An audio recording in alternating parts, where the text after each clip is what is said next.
Welcome back, everybody, to the last episode of Inside the Minds. I'm slightly saddened to say, to be honest, because this senior project has actually taught me a lot of things, learned me a lot of lessons, and has honestly just been a very enjoyable experience. Today, I am here with the best for last, Mr. Joe Green. Joe, thank you very much for being here. I really appreciate it. I'm very excited to talk to you. This is actually my uncle, so we're pretty tight. Oh yeah, always. And we're excited to get talking. So, Mr. Joe, what is your occupation? My occupation, I am in production. I am what they call a inspector of goods. My job consists of making sure that the customer gets the final and the best product that we can produce. You know, I'm not a quality tech. I'm not a quality. I'm an inspector. We have procedures and steps that we go by. It's all about maintaining the reputation of the company, making sure that we make the company reputation stands up. We're making sure that it stands up and stand tall, that we believe in quality, we believe in insurance, we believe in, getting the people what they want. And, it's a wonderful thing to be able to make sure that everything falls into place what we like it. If it's a discrepancy of any kind, we will make it right. Absolutely. I've been with this company now for like a year and a half, and they believe in making things right, and they will go through they would jump in the fire for the people, for the customers, and it's a good thing. And I'm blessed to be working there. I love the management, I love the people, I love my job. Sometimes the job gets a little hectic, but you gotta take the bitter with the sweet. Yeah, I mean, all jobs get a little hectic at times. Different types of hectic. It just depends on personally what you're doing and what you can handle. A hectic for one person might be a very different hectic for somebody else. And also there's levels to it, right? Oh yes. So I work at Chick-fil-A, right? I mean, it gets hectic in the back. Oh, I've seen y'all lines. But I'm sure it's a different type of hectic than it is in the production world. Oh yes. Because there's a lot of fine things that go into Chick-fil-A, making chicken. But I'm sure there's a lot more fine things that go into production. Oh yes. Yes. Oh yes, it's a process. Yeah, absolutely. Process. For sure. And so I understand that you did not go to college, but you are high school educated, right? Yes. And so I wanted to talk about how you got into your field. What was the story? You can be as broad or as specific as you'd like. It's quite simple.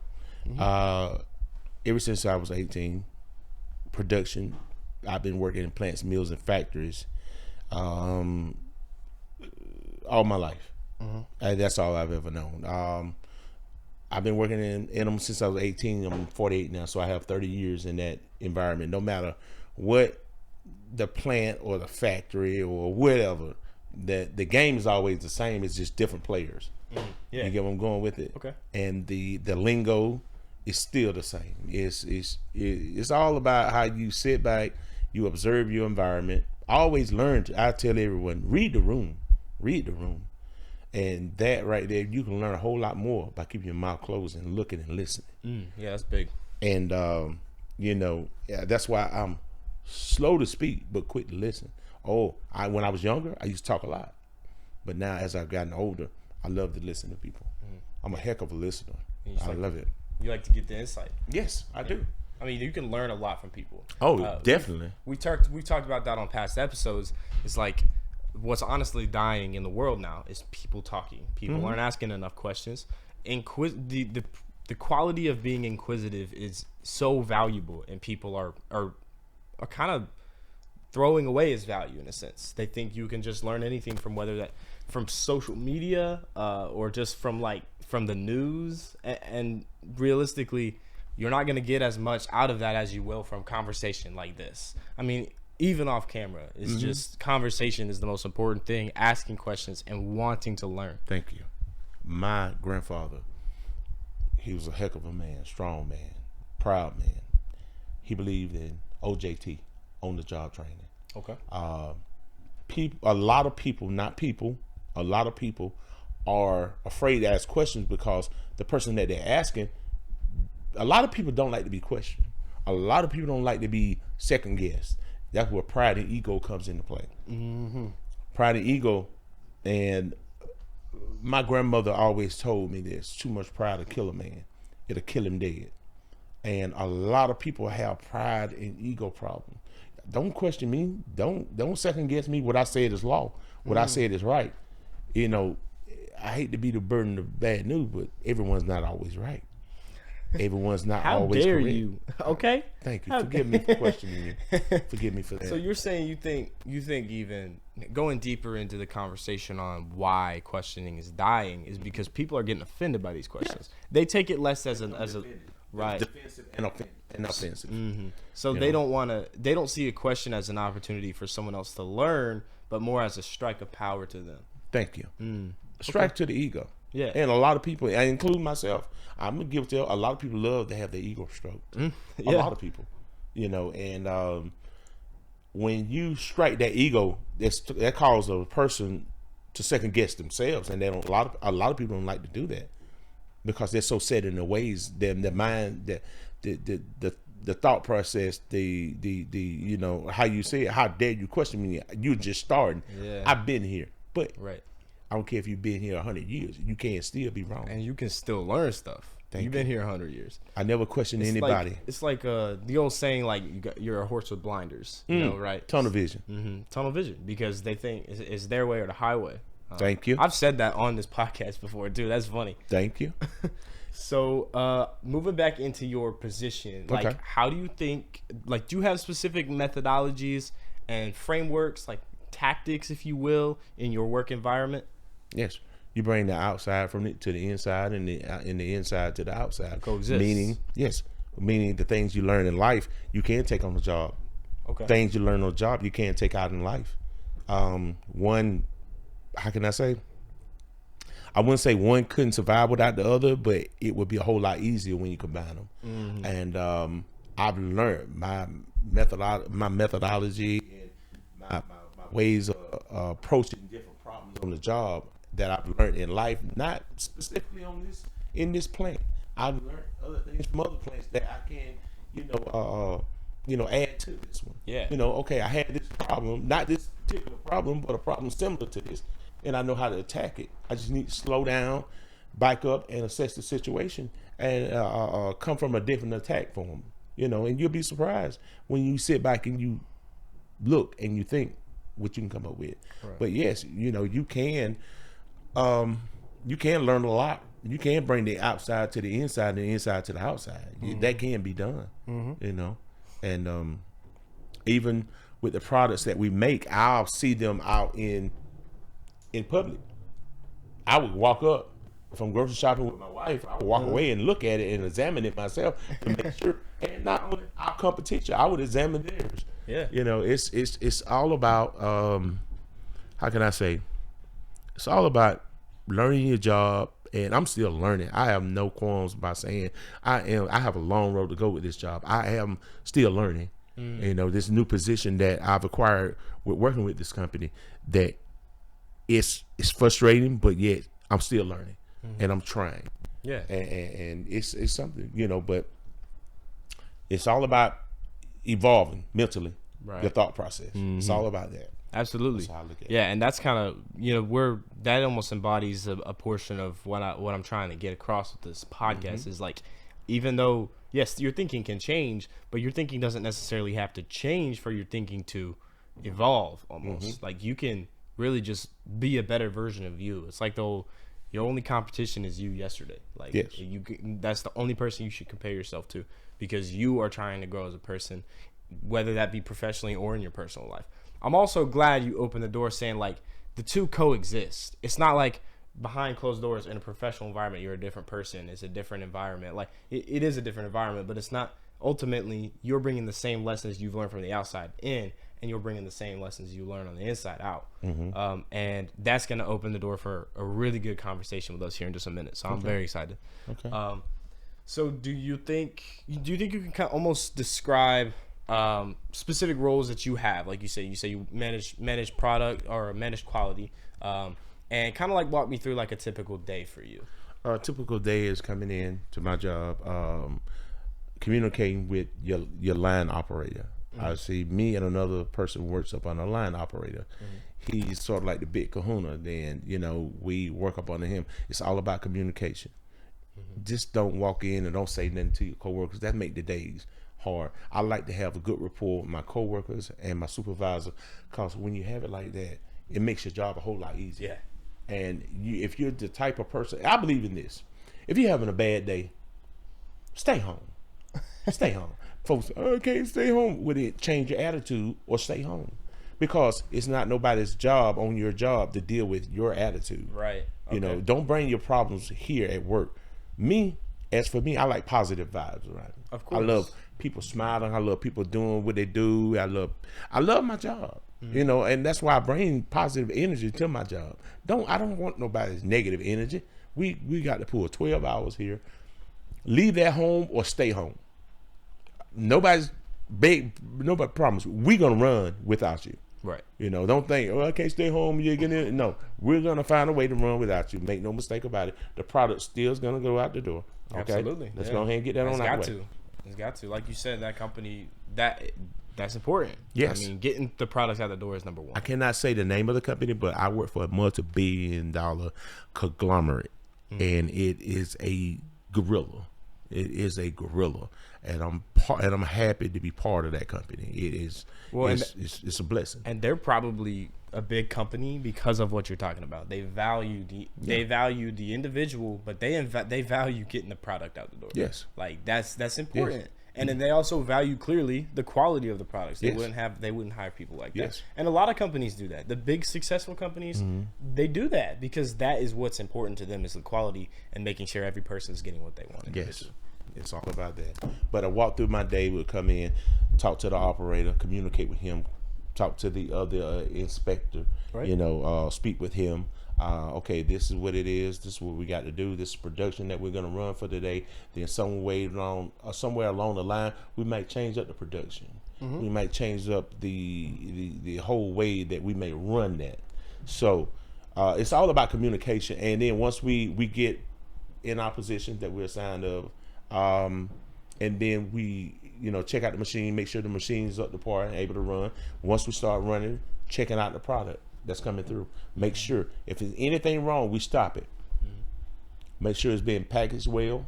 If it is, then it'll be loaded onto a pallet, shipped out to shipping. But my main thing is just making sure that the product is up to par. If it meet inspections, right, and every hour we have quality come around and check. Okay. And it's all about everything comes down to communicating to see what's going on with your work. Right. If you're not talking to the next person, no matter what the reasons are, you may not like that person, you may come in with a chip on your shoulder. You can't come to work like that and run a successful business. You've got to be willing to communicate. You've got to. Same like with marriage, same with a relationship, same with family. You have to be willing to communicate, work things out. That's big. And if you can't work things out, then go your separate ways. That person's not needed in your life, and you're not needed in that person's life. Right. Absolutely. That's life. You have to learn. And a lot of people don't want to learn because they have that chip on their shoulder. Why do you think that is now? Like, if you had to pinpoint a single thing, like I've asked this question to a couple friends, even just kind of because I talk real with my friends. Like, you want to, again, it goes back to communication. I learn things from my friends, even if as long as you just approach the conversation in an open mindset, you can learn a lot of things. If you're not 100% dead set on like I'm right. So if you had to pinpoint like what you think the reasoning is for this dying art of communication, and I almost want to say the dying art of arguing. Like, I know arguing has a negative connotation. We'll call it debating. Debating, right? It's more debating because arguing can have a negative connotation, but I think ultimately like debate. And two people with conflicting opinions still being able to have a conversation about their opinions and not offend the other person. Why do you think we see that less? Well, sir, it all goes back to ego, pride, stubbornness. Some people are beyond changing. You know, a lot of people can say, well, you know, everybody can say no. In my lifetime, in my travels, I've seen people that I've grown to the fact they will never change. This is who they are. This is what you are. Okay. As long as I know what you are and who you are, I can deal with you better. A lot of people don't want to. A lot of people don't want to change this. It's like but here's the thing. Change is not always good neither. Scratch that. Change is not always good, because for a simple fact, let me show you this. Someone's going to benefit from it and someone's going to lose from it. Okay. So everybody always say, a lot of people, not everybody, always say, oh, change is good. We got change. No, sir. Again, 30 years of experience working. Change is not always good. Someone's going to benefit from it and someone's going to lose from it. It never fails. You give it time, let it run its course, and you'll see. It could be you that loses from it. Right. Or it could be you that benefits from it. But the person beside you who said that they're gonna benefit from it. Right. Yeah. Different situations. Thank you. Yeah. And so ultimately, you think it's just a lack of change that requires, or a lack of change that kind of pushes for this this person with their big pride and their big ego, like they're just not willing to change, or are you saying like you don't think they should change necessarily? Some people are not willing to change because of their own way, the stubbornness. Because that's who they are. That's what they are. That's where they are in their mind. And they're just confident in it. That's it. They sit in it. You know, right. At some point, I hate to say it, I respect it, that you will stand on your word, whether it's right or wrong. Okay, that's what you want. You go ahead and have that. Yeah, man, I'm not gonna argue with you. I even think it's important. There are some things that I think you should value enough to stand your ground on. Yes. Yes. But I think, like, ultimately, you get into a gray area when you're a horse in blinders, because you're closed-minded. You can't learn anything if you're not willing to admit that there's something to learn first. Thank you. Right. That's where ego and stubbornness come in. Mm-hmm. I know everything. I can do all things. Right. I don't need to learn nothing from you. You're a young person. What's that? Come on now. Ow, man. Come on. Yeah. Oh no, not me. That's how. Not everybody, but that's how a lot of people in society think. For sure. How dare you question me? You're younger than me. You're way younger than me. But at the same time, you're looking at it from a young person's perspective, and I like to call those young eyes, because you could see that there's something wrong, you know, but yet you still want to keep going with it.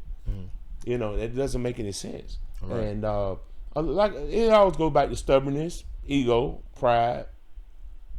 It goes back to that. A lot of people don't want to change because of those reasons. In my opinion. And for what I've seen in my lifetime, you know.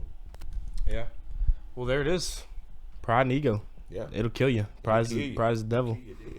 And I think I typically sit on the side of like, I think I don't want to say I sit on the side. This isn't about my opinions, right? Yeah.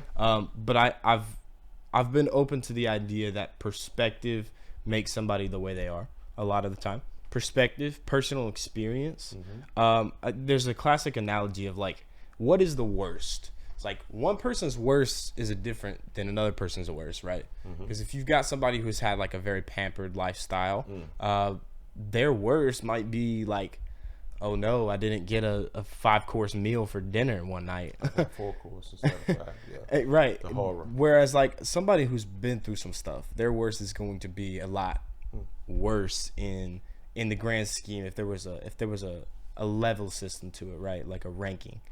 But ultimately, like, it's hard to say, because you can't like discredit one person's worst versus another person's worst, right? Yes. And so I think maybe experience makes people kind of stuck up in their ways. And again, I think, like I said, it's okay to be a little bit stuck up with certain things. Like, I think there needs to be a level of confidence in people's opinions about specific things that are important to them. But I think, again, ultimately, you have to be open to change. You have to be open to learn new things. You do. Yeah. But be careful with that, my dear boy. That's a sign. It's a very thin line between cockiness and confidence. Be sure not to tread over to the other side. Exactly. You have to walk very gently. And I agree with that. You should have a level of confidence. You should be assured of yourself. Not stubborn, but assure yourself to have the confidence. Yeah. I was once asked a question on my last job. You're very confident, as I say, every day.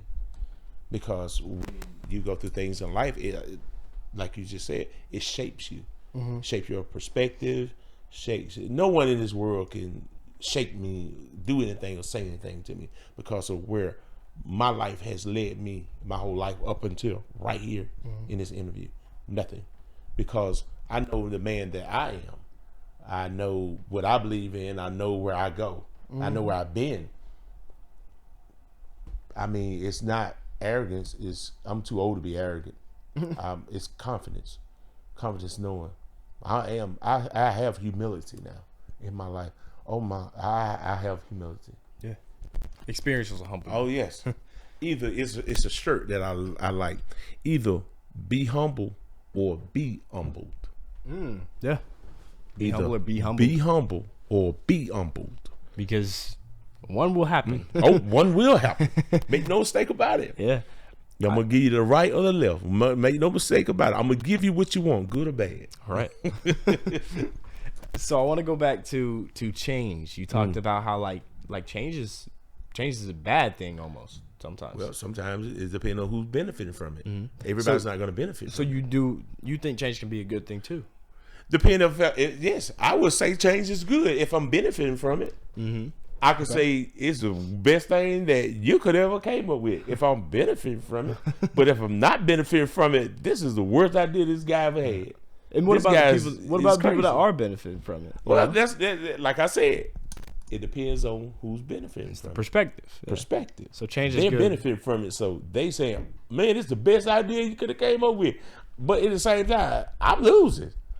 Are you talking about just in a professional environment? You talking about in life? In life, period. Whether it be in professional, on your job, or in life.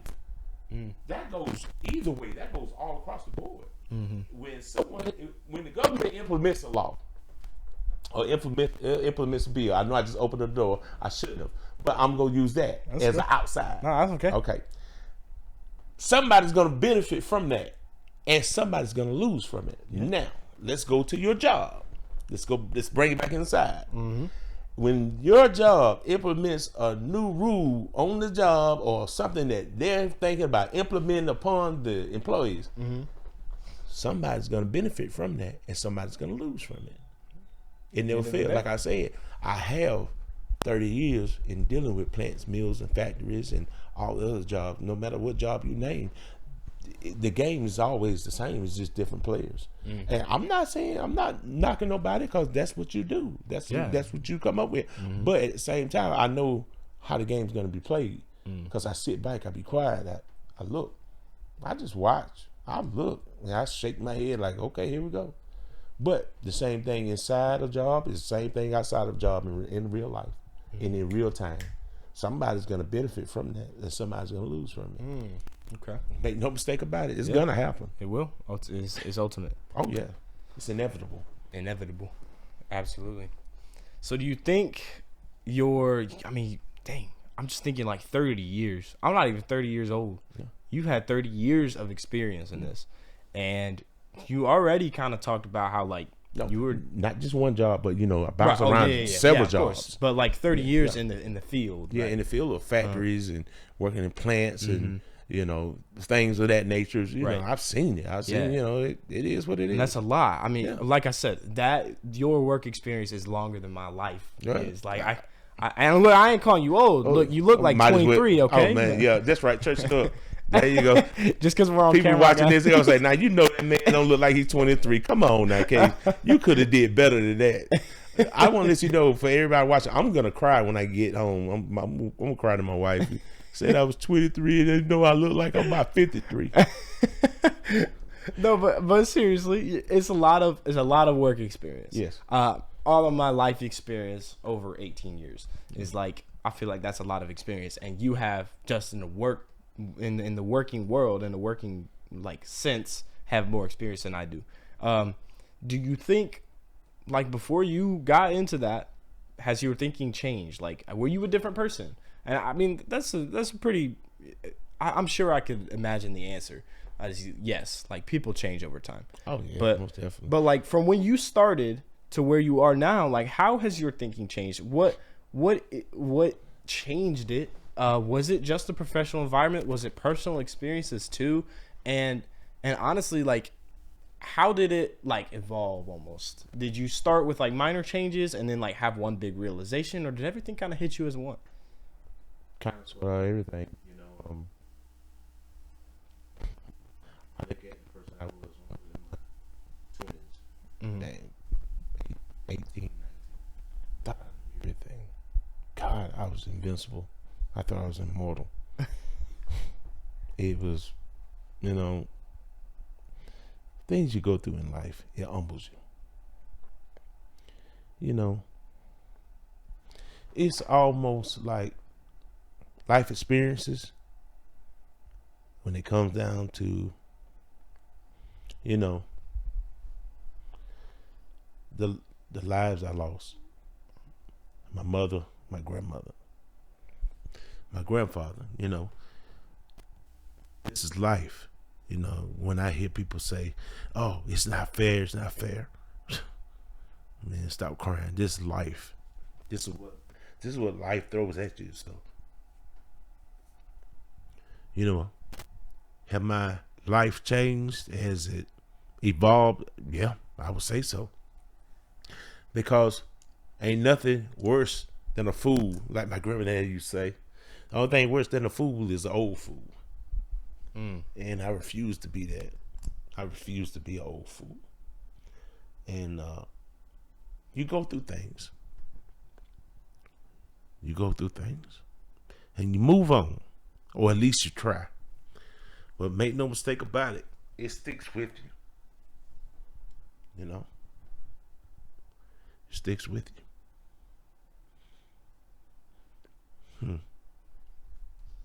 The life we live. Then my granddad in my voice, in the back of my head, be strong, boy. Tighten up. But, you know, that was a good move there. I like what you did there. You made me think about the past, the things I've been through, things that shaped me to the man I am now. And I'm gonna tell you, I wouldn't change it for nothing, because it led me here to you, to this wonderful family. If I had to go through it again, I'll go through it. You know, sleepless nights, the nights that I was homeless, the nights I had to eat out of trash cans, the nights I had to sleep in homeless shelters, on the ground in my car, the nights I didn't know where my meal was gonna come from. You know, if I had to do it again, I'd do it, because it led me here.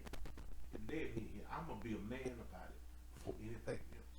That's why I said nobody could say or do anything to me, because I know what I went through. I know where I came from. And you know, this is life, man. This is life. You got to be willing to move on. You got to. And this is what it is.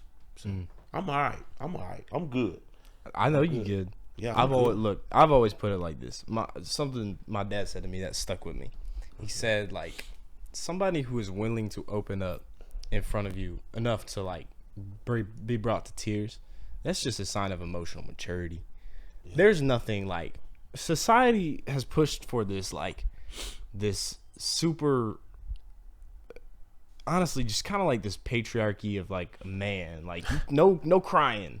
Toxic masculinity. Yeah, I grew up in that house, and I tell folks I was raised by grizzly bears. My uncles, my granddaddy, he led the whole clan. He was he was a man amongst men. When he died, our uncle said, my cousin said, granddaddy died. He was a giant walking the earth. He was too big for his own skin, and he was. When my granddaddy stepped and walked and raised his voice, the ground shook.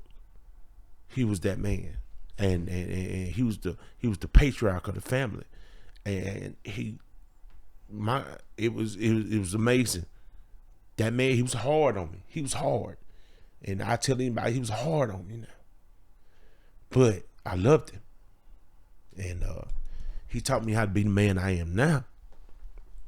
And that's why I tell people, no matter God God bless me in the right mind with the physicality in the hands. I work anywhere. I'll make it. I'll be good.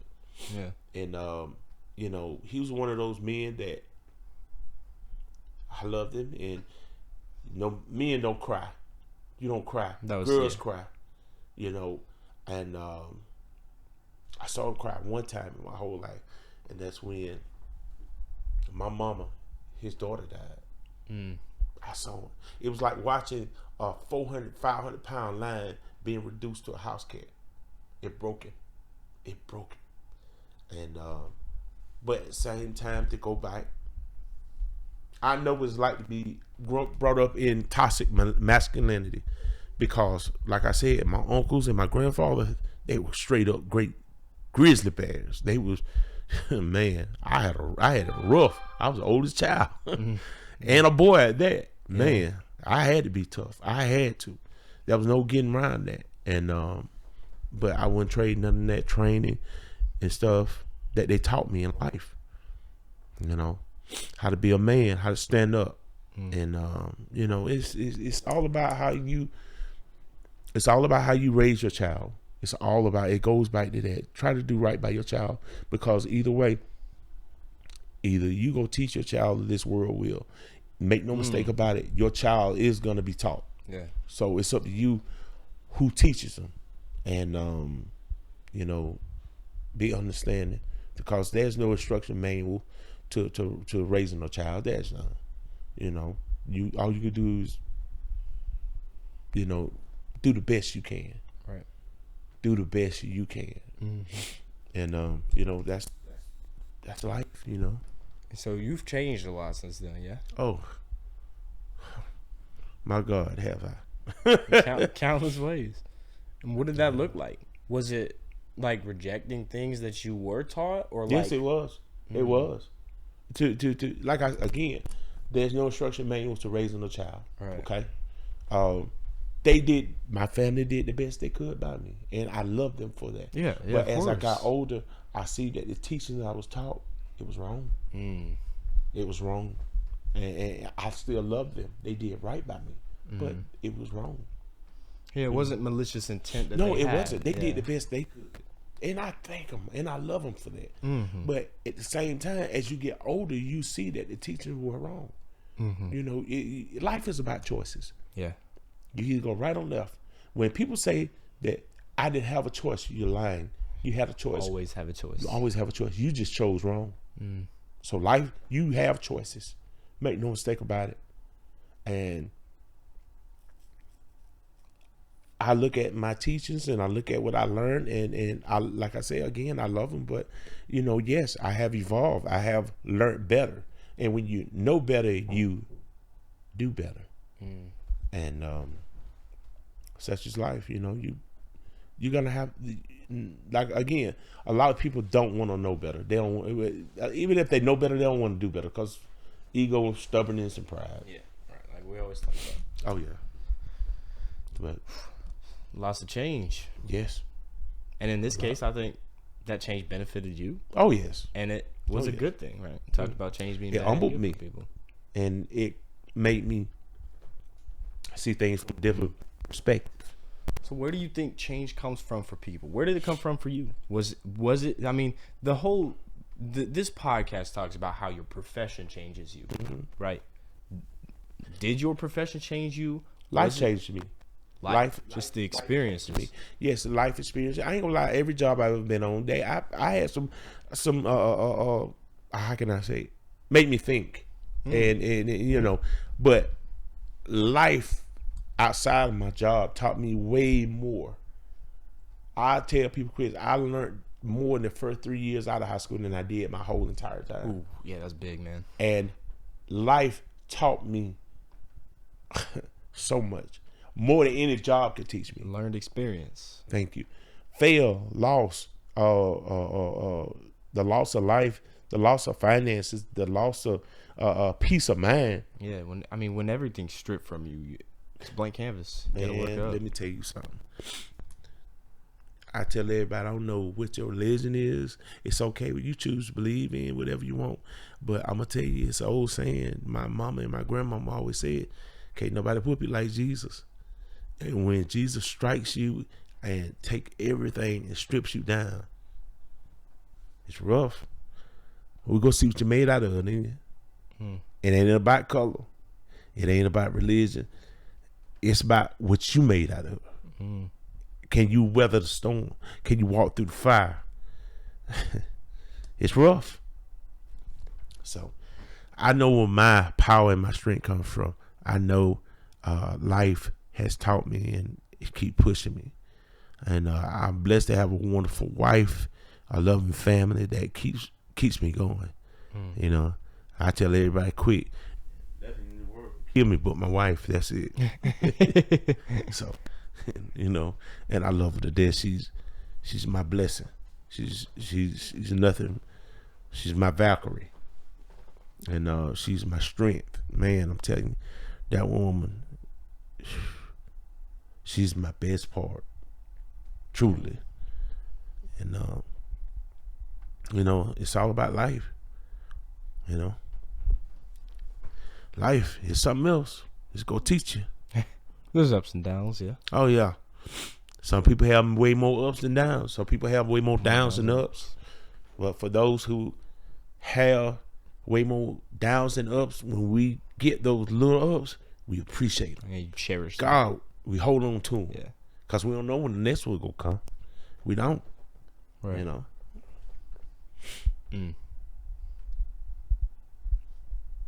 Yeah. But, you know, life is a heck of a teacher.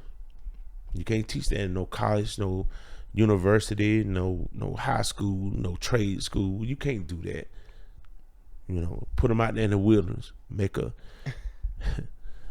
see what they made out of. That'll teach you a lot more than pre-calculus will. Oh man, what? Teach you way more the physics, algebra, trigonometry, you know, biology. You gonna need that PE though. You gonna need that physical. I promise you that. PE's the and I don't make promises, but you gonna need that PE class out there in the wilderness. You know, it's something though. You know, I think critical thinking is a very important portion of it too. Being able to think critically about your situation. Yeah. What's the problem? How can I fix it right now? Have I run into this before, and what did I do that time? And that's your profession. I mean, that's what you do, right? Yes. And my grandma used to call it Thomas Paine. You know what Thomas Paine is? yeah, I know Thomas Paine. The author of Common Sense. Common Sense. That was wrote after what? The Civil War. Yeah. Other things that were wrong. Things that you should have thought about. You know, my grandmama, a lot of times she said common sense. But when we did something crazy, my grandmama would always say Thomas Paine. Thomas Paine. She was a high school literature teacher. She graduated from college, and I did not know till a couple of years ago she went back to get a master's degree. And she was very, very, very keen on proper English and common sense. A lot of people don't want to use common sense. A lot of people don't have common sense. I'm gonna put that out there like that. And you have to be willing. I tell folks quick, I don't care. I'll let you know now. I cried in front of you, you know, broke me down. I've been talking to myself since 99. I'll talk to myself. I'm the same way. Like grandmama always said, it's okay to talk to yourself, baby. Just don't answer yourself back. Yeah. When you answer yourself back, you got a problem. Then seek help. But you know, it's all about life. You know, everything I could say or everything that you could say or do is gonna come back to life experiences, trial and error. Like the people that made these microphones we talk, how many times they got shocked before they got it right? You know, trial and error. Yeah. How many times it failed and everything. You look at everything around you. Everything around you was trial and error. You know, how many times they messed up until they got it right. You know, and that's how I look at it. You know, people gonna mess up. I don't care if you've been on a job 100 years or 1 year. You're still gonna mess up somewhere along the line. Wow. You're still gonna fall short. Yeah. This is cool, and I'll tell you why. In all of my other interview experiences in my podcast, people have more so been impacted by, not necessarily more so, right? We talk more about their profession and how that impacted them, and you've acknowledged, your lessons have changed you, yes, but you have this idea and this amazing perspective on it, if I'm being honest with you, that they coexist. Like, one almost can't function without the other. You bring your experiences from outside in, and that is what makes you change, right? Yeah. You know, you can't make them coexist. Sometimes, a lot of times, they have to coexist. You know, in order for you to get through the day, and or sometimes get through the week. But you have to be willing to apply both of them. Yeah, you have apply what you learn and Yeah. what you know in your profession to what you know outside, and also what you've learned through your hardships, through loss, through, I mean, honestly, just tests of strength in these humbling moments. That is applied in every aspect, and including profession. It's, you know, you have to be willing to change and evolve. You can't be stagnant. You got to be willing to change and evolve. You got to be willing to outthink yourself or think outside of the box. Critical thinking, common sense. You got to be willing to push forward. You got to be willing to push forward. If you're not, if you want to stay stagnant, then you know that's your life. But you're gonna fall by the wayside. It's just a matter of time. Yeah, Or something absolutely. come cut you down. Yeah, And you know, I like to stay pushing. I like to stay evolving. I like to stay thinking. I like to stay going.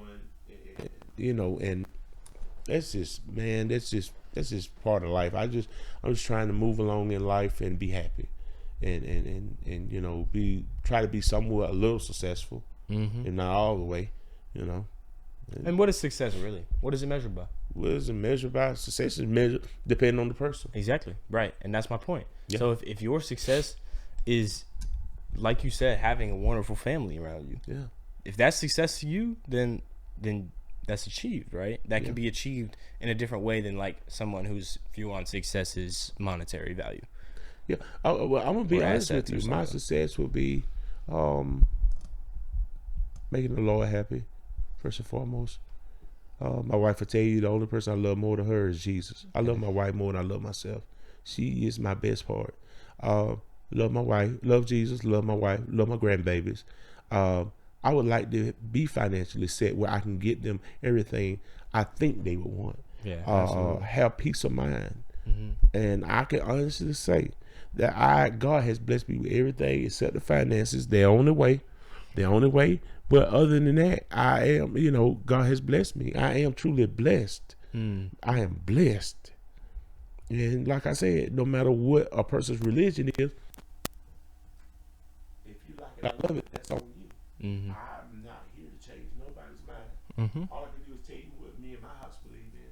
All I can tell you is what I believe in. All I can tell you is what, tell you what my ideology is. You know, we may not share the same ideology, but I believe this. Even two people that don't know each other, don't have the same background, the same faith, they can find some common ground in one thing. So I would like to measure my success on what I'm able to do, and not only to make God happy and my family, but to help others. If I was put in a position financially to help and bless others, be a blessing to others. That's beautiful. And you know, I would love that. And you know, make sure my house is in order. You have to make sure your house is in order first before you go help somebody else with their house. Bottom line. Yeah, of What course. I look like, come mow my yards and help you clean up. Mow your yards and help you clean up when my yard look a mess. Yeah. Common sense. Common sense, Thomas Paine. Yes. Man, I had a couple more questions for you. Ask anything you wish. But to be honest, they've been answered. That's beautiful. Okay. I mean, it was just like it really just boiled back down to like how everything ties together, and I think you've answered that beautifully. I'll end you with this one though. How about that? Where do you see yourself? I mean, heck, you kind of already answered that too. Like how can you see yourself changing from here on? Life is constantly evolving. I would be a fool to sit here and say I've gone far as I can. That's a lie. No one has ever gone as far as they can. You can always evolve. You can always be a better person. What you said, be a better person tomorrow than you were yesterday. So, only person you should compare yourself to is you yesterday. Yes, and I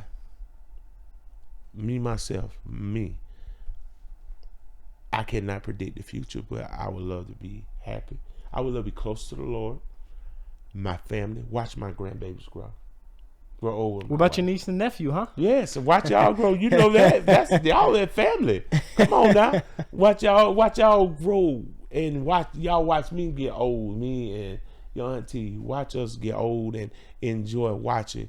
Come by our house and visit, even if it's for 5 minutes, just to. Because after all, old people just want to hear the young people talk loud and laugh. Because I used to do that. I used to talk just like that. We love to hear that. Mm-hmm. We love to hear that fire in you because it reminds us of the fire we once had.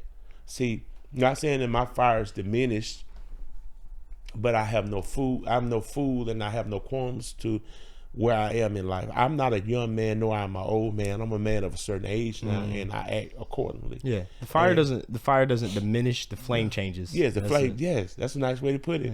Yeah. And I'm happy. I'm blessed with my life. I'm so blessed, and God has blessed me. He has, and I'm happy. There it is. That is. So far as the future, we'll wait and see. Not even I dare to calculate that. Yeah, no man can really calculate the future. No whatsoever. Wow. Well, Mr. Joe, thank you so much. My pleasure, man, my honor. Thank you so much for being here. It has been my honor. This was wonderful. And I would genuinely not have asked for a better way to end out this series.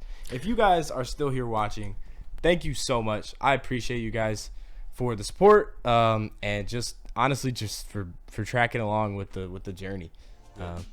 So thank you guys all, and until next time.